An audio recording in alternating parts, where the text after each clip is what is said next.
പോലീസിനും കോടതിക്കും തെളിയിക്കാനാകാത്ത പ്രശ്നങ്ങൾ പോലും സത്യം ചെയ്ത് തെളിയിച്ചിരുന്ന ക്ഷേത്രം.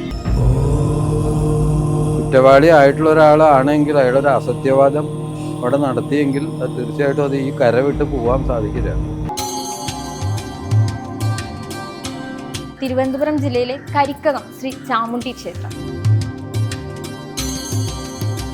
ക്ഷേത്ര കാരണവർ ദേവിയെ ദക്ഷിണേശ്വരിൽ നിന്നും കൂട്ടിക്കൊണ്ട് ഒരു ബാലികാ രൂപത്തിൽ ഇവിടെ വന്നുവെന്നും അന്ന് ഇവിടെ വന്ന് പച്ച പന്തൽ കെട്ടി കുടിയിരുത്തി ആ ദേവിയെ ആദരിക്കുവാനായി അന്ന് ഉള്ള സ്ത്രീജനങ്ങൾ പൊങ്കാലയിട്ട് വായ്ക്കുരവയോടുകൂടി സ്വീകരിച്ചു എന്നാണ് ഐതിഹ്യം.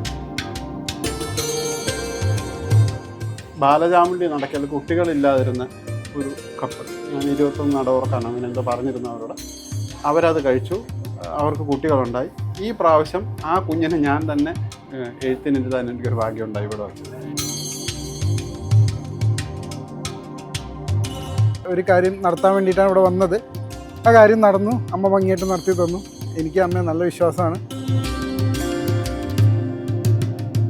എല്ലാ ഭക്തർക്കും അനുഗ്രഹം ചൊരിഞ്ഞുകൊണ്ട് ഒരേ അമ്മ 3 രൂപത്തിൽ ഇവിടെ കുടികൊള്ളുന്നു. പോലീസിനും കോടതിക്കും തെളിയിക്കാനാകാത്ത പ്രശ്നങ്ങൾ പോലും സത്യം ചെയ്ത് തെളിയിച്ചിരുന്ന ക്ഷേത്രം. തിരുവനന്തപുരം ജില്ലയിലെ കരിക്കകം ശ്രീ ചാമുണ്ഡി ക്ഷേത്രം.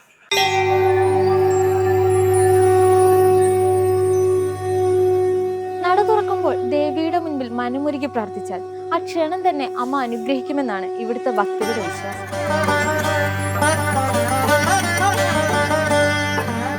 എൻ്റെ പേര് ഗോപകുമാർ. ഞാൻ ചാമുണ്ഡി ക്ഷേത്ര ട്രസ്റ്റ് ട്രഷററാണ്. ഒരു ദേവി രൂപത്തെ 3 ഭാവത്തിൽ ആരാധിക്കുന്ന ഒരേ ഒരു ക്ഷേത്രമാണ് ശ്രീ ചാമുണ്ഡി ക്ഷേത്രം. ദേവി പണ്ട് ദക്ഷിണേശ്വര ഭാഗത്തു നിന്നും വന്നു എന്നാണ് ചരിത്രകാരന്മാർ, ഏകദേശം 700ഓളം വർഷം പഴക്കമുണ്ട്. ചരിത്രകാരന്മാർ പറയുന്നത് ക്ഷേത്ര കാരണവർ ദേവിയെ ദക്ഷിണേശ്വരിൽ നിന്നും കൂട്ടിക്കൊണ്ട് ഒരു ബാലികാ രൂപത്തിൽ ഇവിടെ വന്നുവെന്നും അന്ന് ഇവിടെ വന്ന് പച്ച പന്തൽ കെട്ടി കുടിയിരുത്തി ആ ദേവിയെ ആദരിക്കുവാനായി അന്ന് ഉള്ള സ്ത്രീജനങ്ങൾ പൊങ്കാലയിട്ട് വായ്ക്കുരവയോടുകൂടി സ്വീകരിച്ചു എന്നാണ് ഐതിഹ്യം. അതിൻ്റെ ഓർമ്മയ്ക്കായിട്ടാണ് നാം എല്ലാ വർഷവും മീനമാസത്തിലെ മകം നാളിൽ ദേവിക്കായി ഇവിടെ പൊങ്കാല അർപ്പിക്കുന്നത്. ക്ഷേത്ര തന്ത്രിയും മറ്റുള്ള മേൽശാന്തി എല്ലാവരും കൂടി ചേർന്നാണ് ഇവിടെയുള്ള പൂജാക്രമങ്ങളെല്ലാം പാലിക്കുന്നത്. ഇവിടെ ഉള്ള ഉത്സവത്തിനായുള്ള ഒരുക്കങ്ങളെല്ലാം തന്നെ നടത്തിക്കൊണ്ട് വരികയാണ്. ഈ മാസം 24-ാം തീയതി തുടങ്ങി 30-ാം തീയതിയാണ് ക്ഷേത്ര ഉത്സവം. 30-ാം തീയതി പൊങ്കാലയോടുകൂടിയാണ് സമാപിക്കുന്നത്. രാത്രി ക്ഷേത്ര തന്ത്രിയുടെ കാർമ്മികത്വത്തിൽ ഗുരുസിയോടുകൂടി ഉത്സവം സമാപിക്കും. ക്ഷേത്രത്തിൽ 3 നടകളാണ് പ്രധാനമായിട്ടുള്ളത്: ദേവീ നടയും, രക്തചാമുണ്ഡി നടയും, ബാലചാമുണ്ഡി നടയും. ഈ രക്തചാമുണ്ഡി നടയിലും ബാലചാമുണ്ഡി നടയിലും ഭക്തജനങ്ങൾക്ക് അവരുടെ സ്വന്തം ആവശ്യത്തിനായി ഇവിടെ രസീതെടുത്ത് നട തുറപ്പിച്ച് പ്രാർത്ഥിക്കാവുന്നതാണ്. ആ പ്രാർത്ഥന തീർച്ചയായിട്ടും അതേപടി ദേവി ചെയ്തു കൊടുക്കും എന്നാണ് ഭക്തരുടെ വിശ്വാസം. പണ്ട് കാലങ്ങളിൽ രാജ കൊട്ടാരത്തിൽ തെളിവുകൾ ഇല്ലാതിരുന്ന പല കേസുകളും ഇവിടെ വന്ന് സത്യം ചെയ്യിച്ച് ആ കുറ്റവാളികളെ കണ്ടെത്തുകയും അതിൻ്റെ ശിക്ഷ രാജാവ് നടപ്പിലാക്കുകയും ചെയ്തു.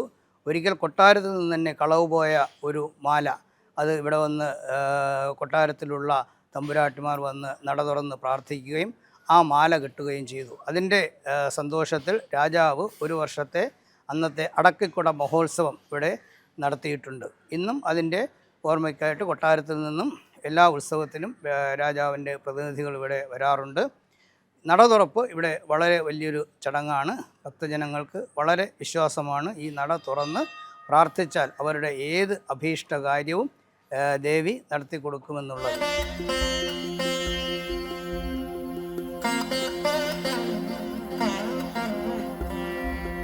സാധാരണ ഒരു ക്ഷേത്രത്തിൽ പ്രതിഷ്ഠ കഴിയുമ്പോൾ ആ പ്രതിഷ്ഠിച്ചിരിക്കുന്ന മൂർത്തിയുടെ സ്വഭാവത്തിനനുസരിച്ച്, സ്വഭാവം എന്ന് വെച്ചാൽ അതിൻ്റെ ഭാവം, സങ്കല്പം, അതിനനുസരിച്ചാണ് നിത്യനിദാന കാര്യങ്ങൾ, മാസവിശേഷങ്ങൾ, ആട്ടവിശേഷങ്ങളെന്ന് പറഞ്ഞാൽ ഉത്സവാദികൾ അതെല്ലാം വ്യവസ്ഥപ്പെടുത്താറ്. അപ്പോൾ ആ മൂർത്തിയുടെ ഭാവം, അവിടെ പ്രതിഷ്ഠിച്ചിരിക്കുന്ന മൂർത്തിയുടെ ഭാവം എന്താണോ, ചൈതന്യത്തിന് പ്രത്യേകത എന്താണോ, അതിനനുസരിച്ചാണ് ഈ വ്യവസ്ഥകളെല്ലാം ചിട്ടപ്പെടുത്താറ്. അങ്ങനെയാണ് അതിൻ്റെ നിയമം. ഇപ്പോൾ ഈ ക്ഷേത്രത്തിനിപ്പോൾ ഇതിനെപ്പറ്റി പറയുകയാണെങ്കിൽ, ഇപ്പോൾ സാധാരണ മറ്റ് പല ക്ഷേത്രങ്ങളിലും ഉള്ള പോലെയുള്ള ഒരുക്കങ്ങളോ അല്ലെങ്കിൽ അതിൻ്റെ കെട്ടും മട്ടുമൊന്നും ഇവിടെ ഇല്ലെങ്കിലും ഈ ശാക്തേയ മൂർത്തിയായിട്ട് ആരാധിക്കുന്ന പല ദേവീ സങ്കല്പങ്ങളും ഉള്ളതിൽ, ഇപ്പോൾ കൊടുങ്ങല്ലൂരൊക്കെ ഉള്ളതാണ്, അതേപോലെ അല്ലെങ്കിലും മറ്റൊരു രൂപത്തിൽ ഒരു ശാക്തേയ ഉപാസന ചെയ്യുന്നൊരു സ്ഥലമായിട്ടാണ് ഈ പ്രസിദ്ധിയുള്ളത്. ഇപ്പോൾ ചാമുണ്ഡി എന്ന് പറയുന്നത് പ്രധാന ഭഗവതിയായിട്ടും രക്തചാമുണ്ടിയും ബാലചാമുണ്ടിയും തുല്യ പ്രാധാന്യത്തോട് കൂടിയിട്ടുള്ള ഒരു ദേവീ സങ്കല്പം, ഒരു ശാക്തേയ സങ്കല്പമാണ് ഇവിടെ പ്രതിഷ്ഠിച്ചിട്ടുള്ളത്. അങ്ങനെയാണ്.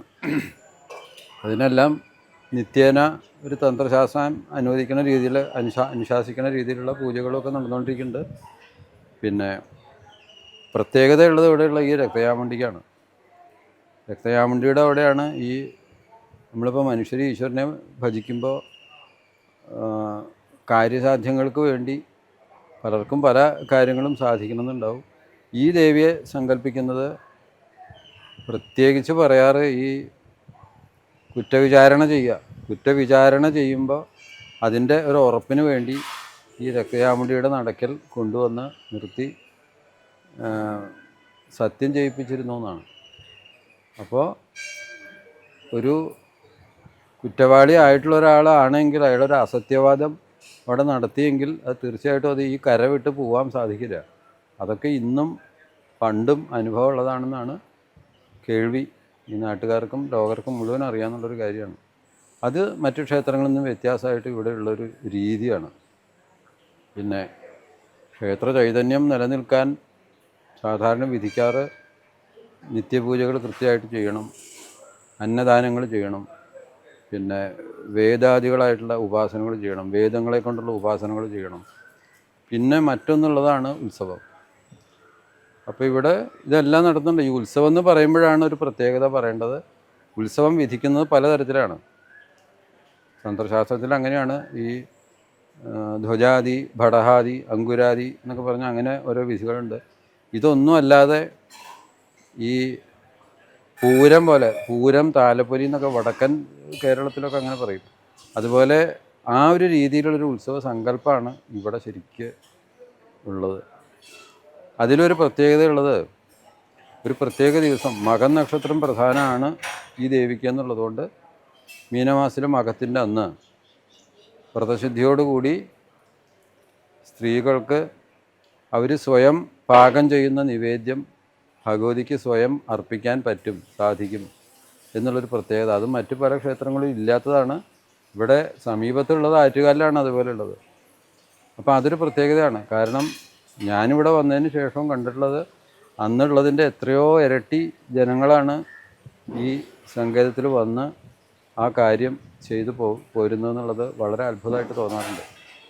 അപ്പോൾ ഒരു ആത്മസമർപ്പണം എന്നുള്ള രീതിയിൽ ശ്രദ്ധയോടും ഭക്തിയോടും കൂടി ആ ദിവസം ഇത് സമർപ്പണം ചെയ്യുമ്പോൾ ജീവിതത്തിൽ ഏത് വ്യക്തിക്കായാലും ഓരോരോ തരത്തിലുള്ള ദുഃഖശമനം വേണ്ട പോലെ ഉണ്ടാകുന്നുണ്ട് എന്നുള്ളത് കൊണ്ട് തന്നെയാണല്ലോ ഈ വീണ്ടും വീണ്ടും വീണ്ടും ജനങ്ങളിവിടെ വരുന്നതും പിന്നെ ഈ ഭഗവതിയെ ആശ്രയിക്കുന്നതൊക്കെ. അത് നമുക്ക് ശ്രദ്ധിച്ചാൽ മനസ്സിലാവുന്നതാണ്. അപ്പോൾ ഈ രീതിയിൽ ഈ രണ്ട് കാര്യങ്ങളാണ്. ഒന്ന് ഈ പൊങ്കാല സമർപ്പണം സ്ത്രീകൾക്ക് നേരിട്ട് ചെയ്യുക എന്നുള്ളൊരു രീതി. പിന്നെ ഒന്ന് ഈ കേരളത്തിൽ പല ക്ഷേത്രങ്ങളിലുണ്ടെങ്കിലും അവിടെ ഈ കുറ്റവിചാരണ എന്നുള്ള നിലയ്ക്ക് ഒരു സത്യം തെളിയിപ്പിക്കാൻ വേണ്ടി ഒരു പ്രത്യേക പദ്ധതി ഉള്ള ക്ഷേത്രങ്ങൾ. അത് അപൂർവമെന്നല്ല, മറ്റൊരിടത്ത് കേട്ടിട്ട് പോലുമില്ല. അത് ഒരു പണ്ടൊക്കെ കാരണവന്മാർ പറയുക സത്യം ചെയ്യരുതെന്ന് പറയും. സത്യം ചെയ്യരുതെന്ന് പറയാൻ കാരണം സത്യത്തിൻ്റെ വില കളയരുതെന്നിട്ടാണ്. പക്ഷേ ഇവിടെ സത്യം ചെയ്യണം എന്നാണ്. സത്യം ചെയ്യണമെന്ന് പറയാൻ ആ ദേവിയുടെ മുമ്പിൽ വെച്ചിട്ട് അരുതാത്തൊരു പ്രവൃത്തി അല്ലെങ്കിൽ ഒരു കാര്യം ചോദിക്കുമ്പോൾ അത് ചെയ്തില്ല എന്ന് പറഞ്ഞാൽ കുഴപ്പമാവും, ചെയ്യാത്തത് ചെയ്തു എന്ന് പറഞ്ഞാൽ കുഴപ്പം, ചെയ്തത് ചെയ്തില്ല എന്ന് പറഞ്ഞാലും കുഴപ്പമാണ്. അപ്പോൾ അത്രയും കാരണം പണിഷ്മെൻ്റ് അപ്പം തന്നെ കഴിയും ശരിക്കും. അപ്പോൾ ഈ രീതിയിലുള്ളൊരു ഈശ്വരോപാസന ഒരു പ്രത്യേകിച്ച് കേരളത്തിലും മറ്റൊരു സ്ഥലത്ത് ഉണ്ടെന്ന് എനിക്ക് തോന്നുന്നുണ്ട്. എന്നാൽ അതിന് വലിയൊരു ചിലവുള്ളതൊന്നുമല്ല. ഇവിടെ വരിക, ആ ഒരു ഈക്വൽ ഫ്രീക്വൻസിയിലാക്കി എടുക്കുക. അവിടെ നിന്ന് അവിടെ കാണുന്ന ഭഗവതിയെ നമ്മൾ ഉള്ളിലേക്ക് ആവാഹിക്കുക.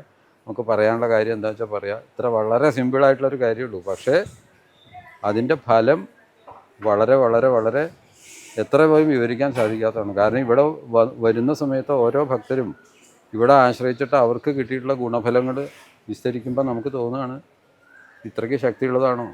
ഇപ്പോൾ കഴിഞ്ഞ കൊല്ലം പറഞ്ഞ ഒരാളല്ല ഈ വർഷം എന്ന് പറയുന്നത്, അവരുടെ അനുഭവം. അപ്പം നമുക്ക് നൂറുകണക്കിന്, ആയിരക്കണക്കിന്, ലക്ഷക്കണക്കിന് ആൾക്കാരോട് പറയാൻ പറ്റും, അങ്ങനെ ഒരു ദുഃഖശമനം ഉണ്ടെങ്കിൽ, എന്തെങ്കിലും വിഷമം ഉണ്ടെങ്കിൽ കരിക്കകത്ത് ചെല്ലൂ, ആ രക്തചാമുണ്ഡിയുടെ നട തുറന്ന് എന്താ ദുഃഖം എന്ന് വെച്ചാൽ ഒന്ന് പ്രാർത്ഥിച്ചോളൂ. അതിന് തീർച്ചയായിട്ടും ഒരു നടപടിയാക്കി തരും എന്ന് പ്രത്യേകം നമ്മളെ ഓർമ്മിപ്പിക്കാറുണ്ട്. ഈ ഭഗവതിയുടെ ഈ വർണ്ണനകൾ എത്ര പറഞ്ഞാലും മതിയാവില്ല. അപ്പോൾ എന്തായാലും ക്ഷേത്രാചാരത്തിൻ്റെ വ്യവസ്ഥയ്ക്കനുസരിച്ച് നിത്യദാനങ്ങളാണെങ്കിലും മാസവിശേഷങ്ങളാണെങ്കിലും ഉത്സവാദികളാണെങ്കിലും ഓരോ വർഷം ചെല്ലുന്തോറും അതിൻ്റെ ആ ഒരു വളർച്ച ഇപ്പോൾ തീരെ ഒട്ടും ഒരു കുറവല്ലാത്ത രീതിയിലാണ് ഈ ക്ഷേത്രത്തിൽ നടന്നുകൊണ്ടിരിക്കുന്നത്. അത് ഭഗവതിയുടെ ഒരു ഇച്ഛ കൊണ്ടും അല്ലെങ്കിൽ ഒരു ആജ്ഞാശക്തി കൊണ്ടും അവിടുന്ന് തരുന്ന ആ ക്രിയാശക്തി കൊണ്ടും ഒക്കെയാണ് അത് നമുക്ക് ചെയ്യാൻ സാധിക്കുന്നതെന്നാണ് എനിക്ക് ഇത്രേ പറയാനുള്ളൂ ഈ കാര്യത്തിലൊക്കെ.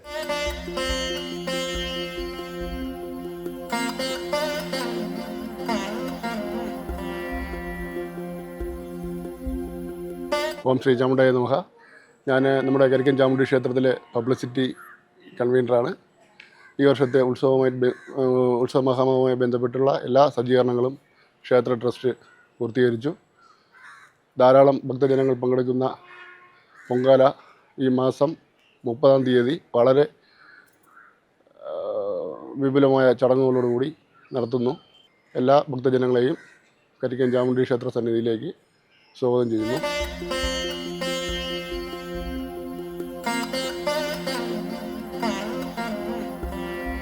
നമസ്കാരം, എൻ്റെ പേര് ശ്രീകൃഷ്ണൻ മനോജ്. കരിക്കകം ചാമുണ്ഡി ദേവി ക്ഷേത്രത്തിലെ മേൽശാന്തിയാണ്.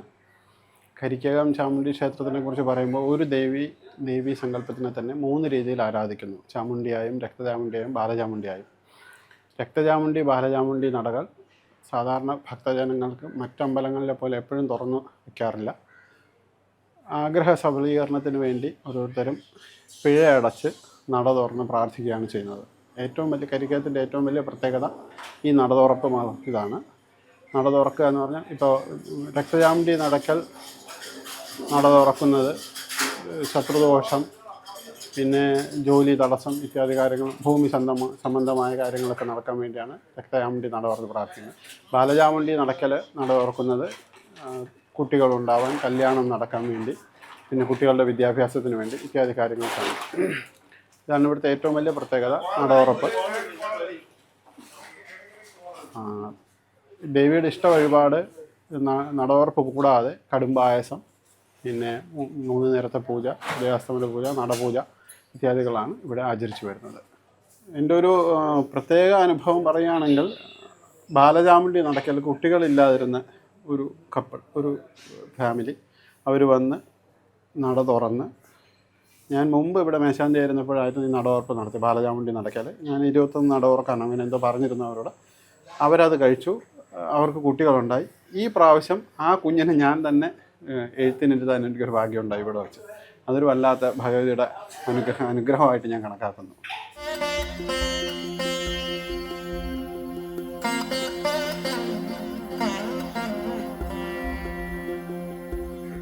എൻ്റെ പേര് ജയരാജ്. ഞാൻ തൃശ്ശൂരിൽ നിന്നാണ്. ഞാൻ അമ്മയെക്കുറിച്ച് കേട്ടിട്ടുണ്ട്. എനിക്കറിയാം, സപ്തമാതാക്കളിലെ ഒന്ന് അമ്മയാണ് ചാമുണ്ഡി. ഭയങ്കര ശക്തിശാലിയാണ്, എനിക്കറിയാം. കാരണം എൻ്റെ വീട്ടിൽ വീരഭദ്രസ്വാമി ഉള്ളതാണ്. ഞാനിവിടെ വന്ന് പ്രാർത്ഥിച്ച് അവിടെ ഒരു കാര്യം നടത്താൻ വേണ്ടിയിട്ടാണ് ഇവിടെ വന്നത്. ആ കാര്യം നടന്നു, അമ്മ ഭംഗിയായിട്ട് നടത്തി തന്നു. എനിക്ക് അമ്മയെ നല്ല വിശ്വാസമാണ്. തൃശ്ശൂരിൽ ഇരുന്നിട്ടും ഞാൻ അമ്മയെ വിളിക്കാറുണ്ട്. ഞാൻ സമയമുള്ള പോലെ ഇവിടെ വന്ന് തൊഴുതു പോകാറുണ്ട്. അമ്മ എപ്പോഴും അനുഗ്രഹിക്കുന്നുണ്ടെന്ന് എനിക്കറിയാം.